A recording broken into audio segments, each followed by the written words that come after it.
আসসালামু আলাইকুম ওয়া রাহমাতুল্লাহি ওয়া বারাকাতুহু। সম্মানিত দেশবাসী, আমি cancer specialist doctor S M Sarwar. আপনারা জানেন যে সারা ওয়ার্ল্ডের ডাক্তাররা বলেন ক্যান্সার হলে আনসার নেই। ক্যান্সার হলে একটা মরণবিধি। ক্যান্সার হলে আমরা সাময়িকভাবে চিকিৎসা দিয়ে থাকি, একসময় ক্যান্সারের মৃত্যু হয়। এটাই স্বাভাবিক। আমি বলি ক্যান্সার হলে আনসার নেই, সেই কথার কোনো ভিত্তি নেই। ক্যান্সার সম্পূর্ণরূপে সুস্থ হয়। বিশেষ করে আমরা হোমিওতে বলে থাকি সিমিলিয়া সিমিলিবাস কিউরেন্টার, সাত দেশে সাত দেশে ব্যাধিমুক্ত। Homeo treatment is the treatment of patient, not the patient but the disease, not the disease but the symptoms.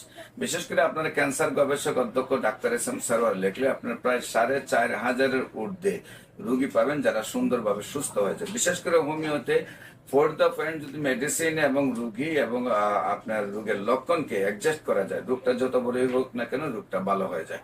একসময় আমরা বলেছি যক্কা হলে রক্ষা নেই, একসময় আমরা বলেছি টাইফয়েড হলে কোনো না কোনো অঙ্গ চলে যাবে, একসময় বলেছি আমরা বসন্ত হলে কোনো রোগ আপনার পাটা টুকার মতো হয়ে যাবে, একসময় বলছি ডায়রিয়া হলে মানুষ মারা যাবে। কিন্তু আজকে আমরা বলছি ক্যান্সার হলে মানুষ মারা যাবে। আসলে ক্যান্সার হলে মানুষ মারা যায় না।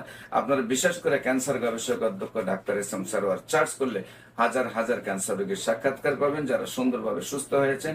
তাদের আপনার বিশেষ করে তাদের বাড়ি ভিজিট করলে, তাদের কাগজপত্র ভিজিট করলে আপনারা দেখতে পাবেন যারা বাংলাদেশ ইন্ডিয়া চিকিৎসা করে সুস্থ হয় না, তারা আল্লাহর অশেষ রহমতে আমার চিকিৎসায় সুস্থ হয়ে যায়। এছাড়াও আমাদের অফিস ভিজিট করলে আপনারা যখনই আসবেন দেখবেন যে অনেকগুলো ক্যান্সার রোগী যারা চিকিৎসা নিচ্ছেন 1 মাস 2 মাস 3 মাস, যারা 1 মাস 2 মাস 3 মাস চিকিৎসা করেছেন তারা সবাই সুস্থ হচ্ছে। বিশেষ করে ক্যান্সার হলে আপনাদেরকে মরতে হবে বা ক্যান্সার হলে লক্ষ লক্ষ টাকা যাবে, ক্যান্সার হলে আপনাকে আর পৃথিবীতে পাওয়া যাবে না, সেই কথার কোনো ভিত্তি নেই। ক্যান্সার সম্পূর্ণরূপে সুস্থ হয়।